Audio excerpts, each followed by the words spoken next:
Bonjour les tricots-fans, c'est Lise de Tricot-Lise. Bienvenue aujourd'hui. Aujourd'hui, je réponds à quelques questions qu'on me pose souvent. Je vous montre aujourd'hui comment lire un patron. Ok? Quand on parle de patron, souvent c'est un guide pour réaliser un projet. Bien entendu, il y a beaucoup de patrons qui sont offerts gratuitement sur les sites, mais parfois, il y en a qui sont payants. Donc, si vous achetez un patron payant, il faut que vous soyez prudent. Il y a toujours des droits d'auteur, on ne peut pas les produire à profusion. Le patron que vous voyez actuellement est un patron gratuit. C'est pour ça que je l'ai choisi. C'est aussi un patron facile à lire, que tout le monde a sûrement déjà vu, les fameuses pantoufles en fan texte. Donc, je me sers de ça aujourd'hui pour vous montrer comment on lit un patron. Dans le fond, c'est tout aussi bon pour le tricot que pour ceux qui sont adeptes du crochet. Ça revient à peu près tout au même pour lire un patron. Le patron, en quelque sorte, c'est un peu comme un papier ou comme une recette, je pourrais dire, qui décrit le mode d'emploi, les instructions, si vous voulez, pour réaliser le projet. Comme toute recette, vous avez besoin du matériel que vous avez besoin pour le faire et ensuite la façon de procéder pour le réaliser. Quand on n'est pas habitué de lire un patron, moi je recommande toujours d'avoir des crayons de couleur, des stylos marqueurs. Vous allez voir, c'est très pratique. Donc, on va commencer avec le patron que j'ai devant moi. On a souvent une photo pour nous indiquer à quoi devrait ressembler le projet.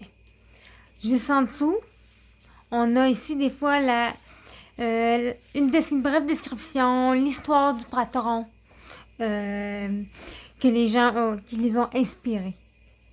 Bien entendu, vous avez ensuite la taille. Il y a des articles qui ont besoin de dimensions. Un foulard, les dimensions peuvent être beaucoup plus variables, mais parfois, quand il s'agit, comme là, c'est un patron de pantoufles, il y a différentes tailles. Vous avez ensuite, comme toute recette, reprendre le terme, vous avez ici le matériel que vous avez besoin. Comme ici, ça nous dit 2 fois 100 grammes de laine. Vous avez ici le logo de la marque. Souvent, c'est un partenariat qui vont faire pour promouvoir leur laine. Okay. Vous avez aussi les aiguilles qui doivent être utilisées. La plupart des patrons sont en millimètres. Okay. C'est beaucoup plus facile de trouver. Les notes.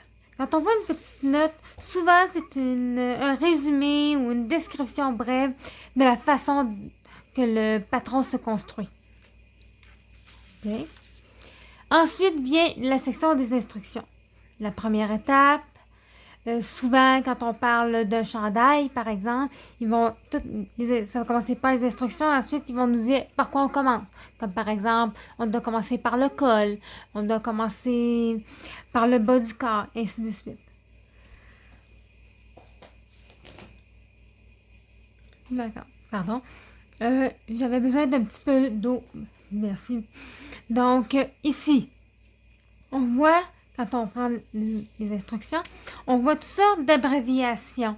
Comme ici, ça dit « avec CP ». Bon, c'est quoi CP? Déjà, c'est une première question. Montée 32, vous avez les parenthèses. Les parenthèses qu'on voit ici, c'est pour les différentes tailles. Souvent, si on revient à notre section taille, vous aviez la première taille ici, enfant, suivi entre la première parenthèse, une femme, une virgule, homme, et on ferme la parenthèse. Donc, si on se rapporte ici, ça veut dire que le premier nombre de mailles ici, en dehors des parenthèses, c'est la première grandeur, la plus petite. Et à chaque fois qu'on monte, c'est la grande. Donc, moi, ce que j'avais pas l'habitude de faire, c'est que je prenais un beau petit crayon. Et si je décidais, mettons, je vais faire la taille femme qui me convient, bien, je colorais l'aiguille, le nombre de mailles que je devais faire. Okay. Comme ici, 12 augmentations pour un total de 44, mais moi, je fais la deuxième. Voilà, je souligne. Je fais comme ça tout le long. C'est plus facile pour moi de repérer la bonne grandeur et éviter de me tromper pendant le cours du travail quand il y a plusieurs grandeurs. C'était ma première astuce. OK? Ensuite, quand on regarde, vous avez RGS. Ça, c'est le nombre de rangs ou tours. Des fois, on peut voir le mot TOURS. C'est quand on tricote en rond. Mais quand on tricote à plat, vous allez voir rang, le mot rang ou l'abréviation du rang. Qui dit ici les instructions. Pour vous aider, moi, ce que je faisais, c'est que je prends un crayon. Aussitôt que j'ai terminé mon prend 1, je faisais un petit crochet. Je l'écrivais. 1, le 2, ensuite le 3. Quand j'arrivais au 4e, allez hop, je faisais un autre petit crochet. Ou je prenais des post-it, un petit cahier de notes. Tous les moyens sont bons pour nous aider à nous retrouver lorsqu'on arrête. Ensuite, ici, quand on arrive à une partie un petit peu plus complexe, qui nous disent de répéter les rangs 1 à 4, souvent, il y a différentes actions. Comme ils disent de répéter 4 END avec CP et 4 END avec CC jusqu'à la fin. Moi, ce que je faisais pour m'aider, c'est que je séparais les actions. Donc, je vais faire 4 ici, espace. 4 avec CC, espace. Et ainsi de suite. À chaque fois que j'avais une action à faire différente, je le faisais. Je mettais de la couleur. S'il y avait des parenthèses, j'utilisais une couleur contrastante au lieu de prendre un crayon. J'hésitais pas à mettre de la couleur.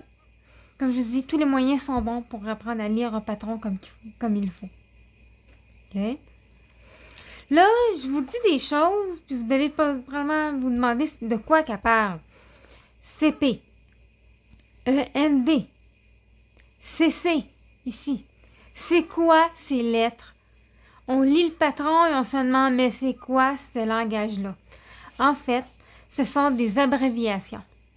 Les abréviations permettent d'avoir un patron plus court.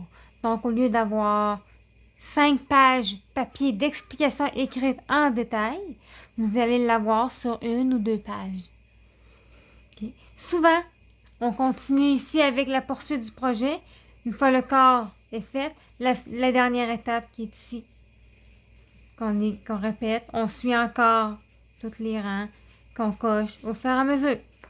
Ici aussi, regardez, moi j'avais ici répéter 2 mailles endroits ensemble. J'ai fait répéter jusqu'à la fin du rang.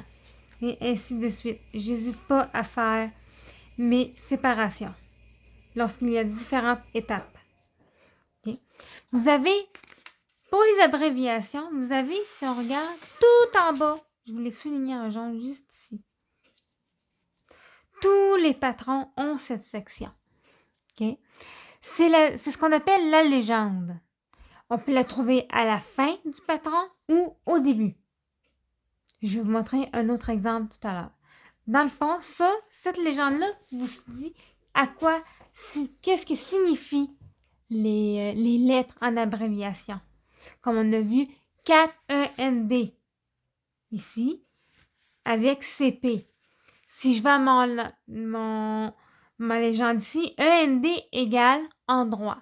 Ça veut dire que quand je voyais ça ici, ça veut dire que je devais faire 4 mailles à l'endroit avec CP. CP, l'expression de l'abréviation est juste ici. Dans le fond, ce que ça dit, c'est un écheveau, couleur principale CP. Et la couleur contrastante est CC. Ça veut dire que si j'utilise ma couleur principale, elle est bleue, par exemple. Okay, je vais vous l'écrire ici. Et CC rouge. Oui, j'écris partout. Oui, c'est normal. Ayez pas peur d'écrire sur vos patrons.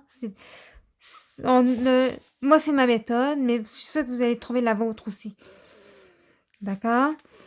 OK, donc ça veut dire que quand je vois ici 4 endroits avec CP, ça veut dire que je dois tricoter 4 mailles endroits avec la couleur bleue. Et ici, 4 endroits avec CC, alors je dois faire 4 mailles endroits avec la baleine rouge. Et c'est comme ça qu'on trouve tout le long comment lire un patron. ENS ensemble, M pour maille, RG pour rang. C'est comme ça pour tous les patrons.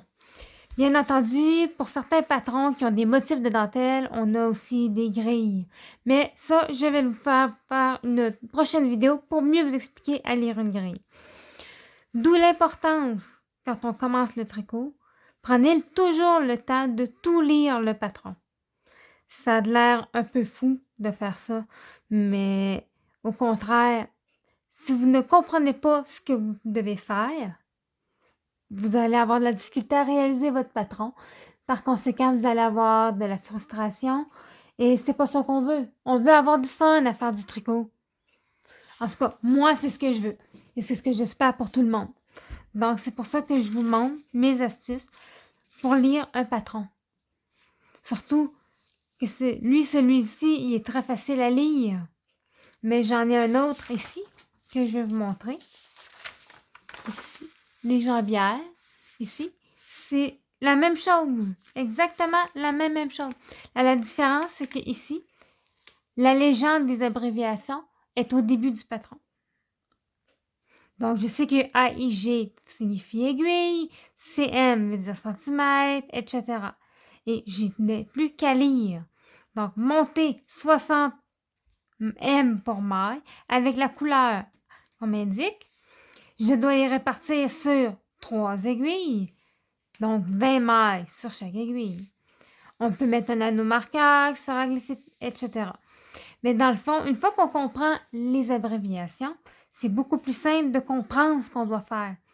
Comme par exemple, maintenant que je sais mes abréviations, ce qu'elles signifient, si je prends mon rang 1, ça me dit 3 mailles à l'endroit, ensuite 3 mailles envers, 1 maille endroit, 3 mailles envers.